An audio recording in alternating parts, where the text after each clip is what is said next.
This year I sat down, probably like many of you guys, and I picked up Silent Hill 2 Remake. And I think I do have some mixed thoughts on the game. I know the critical reception's been very positive. Unfortunately, I'm not too sure where I land, and I think you'd be interested to hear some thoughts from someone who did enjoy the original Silent Hill 2 back in the day. I have quite a deep history with Silent Hill 2, and it goes way back to when I actually was a kid. My dad used to play Silent Hill 1 and it really did terrify me. I would sit and watch him for hours. Now, I was probably too scared to play the game. I did enjoy horror, I loved horror films, but horror games, you know, even thinking back as a kid, I used to watch my friends play a lot of Resident Evil games, but the Silent Hill game was another level up, and I think anyone who did play the game back in the day can understand that.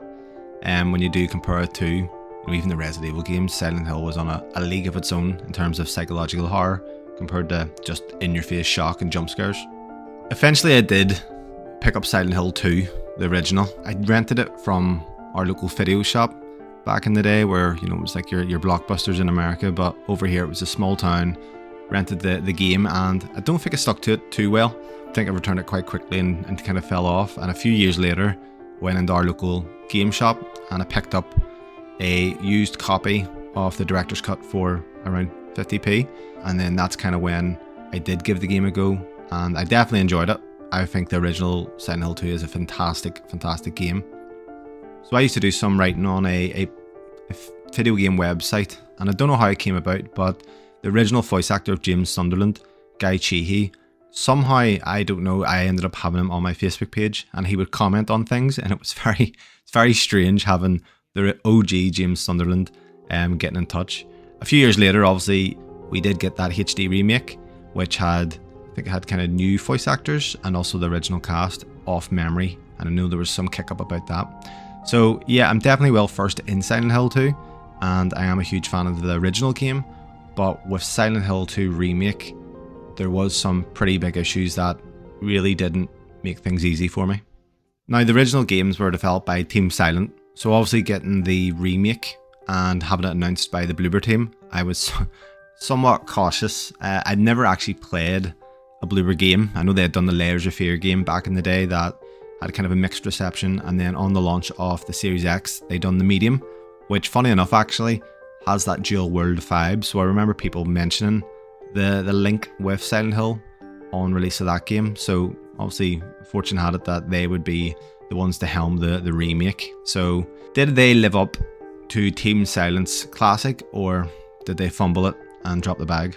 I would like to cover just the atmosphere and tone of the remake. It's something I feel, especially playing through the game and going through the woods at the start and straight into the graveyard and then into the town itself, is all very well done, especially in the Unreal Engine 5 that's flexing quite hard here, very hard, so that it's kind of causing a lot of issues with people at launch on PC and console. But yeah, that thick fog that you're getting throughout the game looks absolutely wonderful. Like, in terms of next gen, it's something that, even looking back in the day, it's much better than I would have thought it ever could look, put it that way, as a young kid looking at the Silent Hill 1, Silent Hill 2 remake would have blew my fucking mind.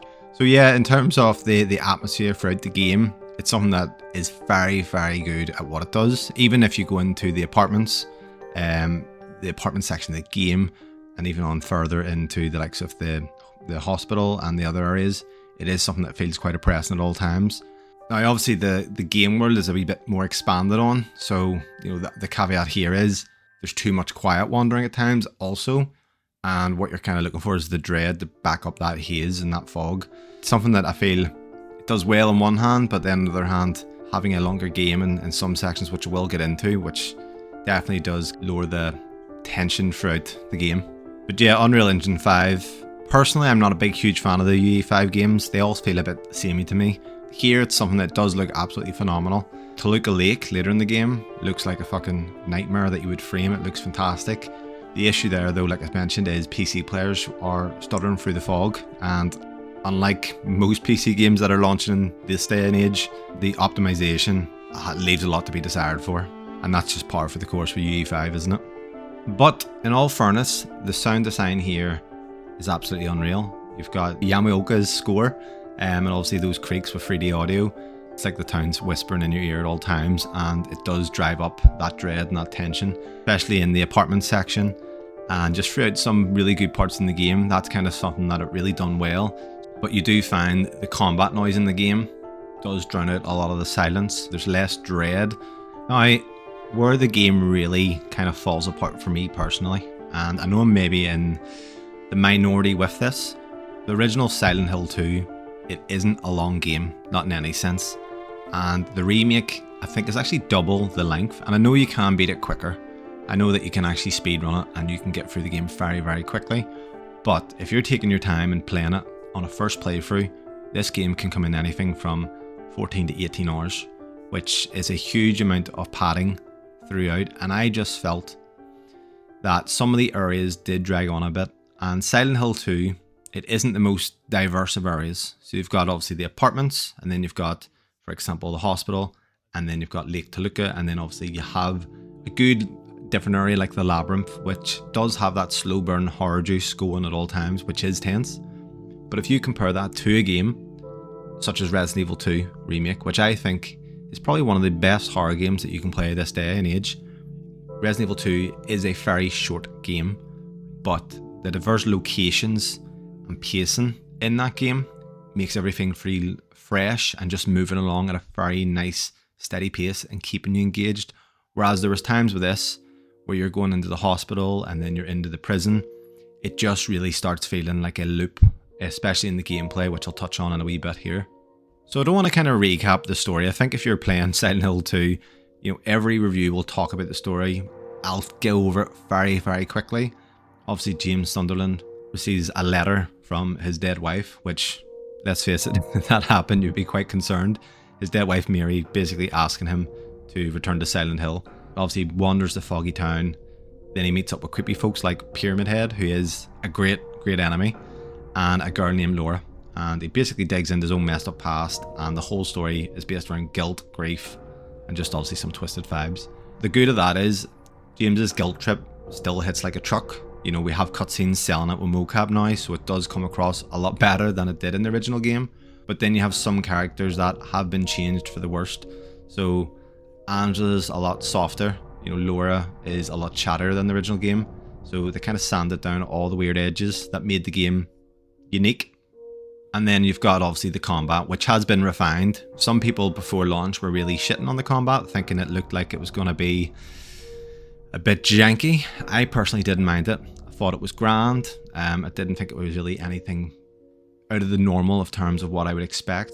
You know, you've got over the shoulder dodging and whacking. It's tight. It's almost Resident Evil-like. But then there was almost too much fighting. The original was scarier when you were kind of fumbling. You know, you weren't flexing. You know, every enemy did feel oppressive to you. And it was all about kind of having ammo scarcity and really item management. So the puzzles and exploration side obviously got a major shift up here. Obviously you've got puzzles like the hospital safe code, which kind of keeps your brain churning along, gives you that classic Silent Hill vibe. But then now we've gotten some riddles dumbed down. There's no more staring at the map for an hour kind of struggle. So it is a lot more simplified in that approach. The exploration side, to me, is where I really started to notice the problems in terms of the pacing, especially when you're going into the apartment section and you're kind of rinsing and repeating what you're doing in the apartment to the hospital to then the prison and then so on and so on. It does get extremely bad pacing issues. We've got now obviously a bigger Silent Hill, which has new spots. You know, map scribbling's still a mood, it's still something that you can do, but half the time it's empty vibes and it feels like filler, not horror, and that's where my real problem with it lies. It's still faithful to the original game. We're not talking like Final Fantasy VII Remake kind of changes here, and I know some people maybe would have wanted some major mix-ups with the story or even just with the game in general.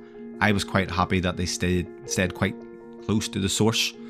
You know, we obviously got Pyramid Head back. He's still weird. Things are still fucking messed up there. But, you know, some people might want, you know, a mix-up or a remix in certain things and get that, you know, weird, bold new energy. But with me, I was happy they didn't try and change up way too much and then obviously make the game totally different than the original.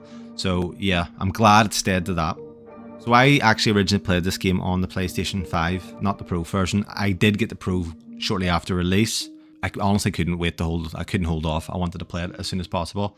For me, I played it on a VRR screen and it was fine. I know that there is drops, but with obviously VRR implemented and it was over the threshold of 48 FPS, you don't notice screen tearing, so I was happy enough.